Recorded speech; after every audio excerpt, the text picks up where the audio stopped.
এখন চৰকাৰ খিলঞ্জীয়া মানুহৰ কথা কয় আৰু খিলঞ্জীয়া মানুহৰ প্ৰতি আৱেগ থকা যে আমাৰ সকলৰ অসম চুক্তি তেওঁলোকে কোনো ধৰণৰ তেওঁলোকে সন্মান নকৰে।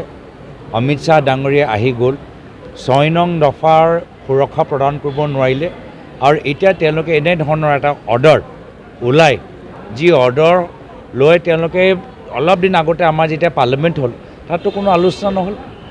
পাৰ্লিমেণ্টৰ সময়ত যিটো আলোচনা হ'ব লাগিছিল, আমাক জনাব লাগিছিল যে ইতিমধ্যে তেওঁলোকে আইন যেতিয়া পাছ কৰিলে তাৰপিছত তেওঁলোকে কিমান মানুহক সুৰক্ষা প্ৰদান কৰিলে, কিমান মানুহক নাগৰিকত্ব প্ৰদান কৰিলে, এইখন আইনৰ জৰিয়তে কিমান মানুহক তেওঁলোকে সুবিধা দিলে, এইখিনিতো একো আলোচনা নহ'ল।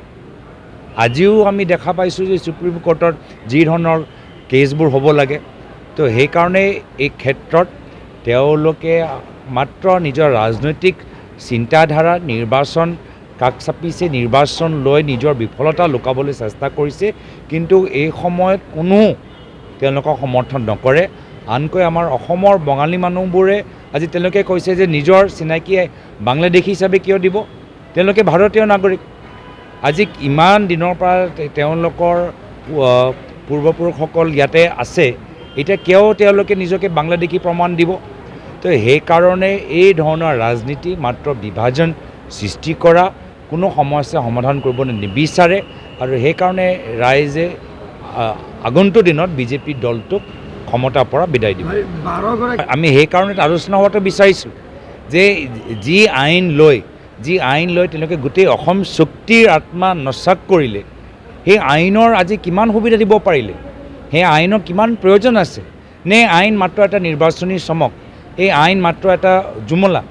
যি আইন লৈ আজি তেওঁলোকে 6 ছিডিউলৰ ভিতৰত তেওঁলোকে ইমপ্লিমেণ্ট ৰূপায়ণ কৰা নাই, তো উত্তৰ পূৰ্বাঞ্চলত কিয় ৰূপায়ণ কৰিবলৈ হ'ল?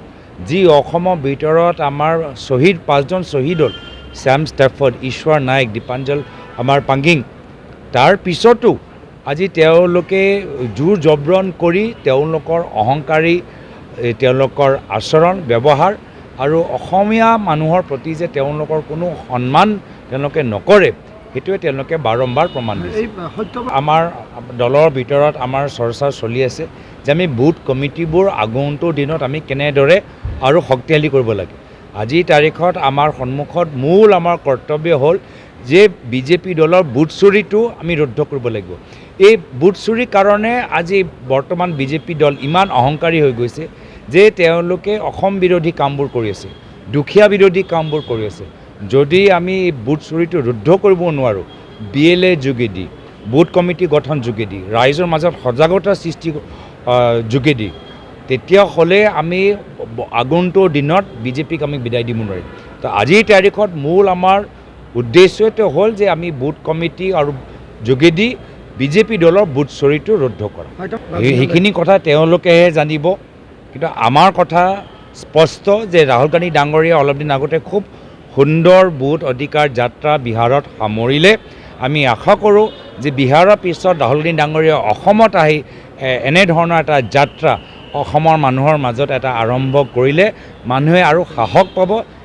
আজিৰ তাৰিখত যি বৰ্তমান মুখ্যমন্ত্ৰী যে ৰাৱণ ৰাজ চলি আছে, এই ৰাৱণ ৰাজ বিৰুদ্ধে আমাক ৰাহুল গান্ধী ডাঙৰীয়াৰ দৰে এজন আদৰ্শ নেতা আমাক লাগে, যাৰ জৰিয়তে ৰাইজে সাহস পায় এই ৰাৱণ ৰাজ শেষ কৰিব পাৰিব। হ'ব।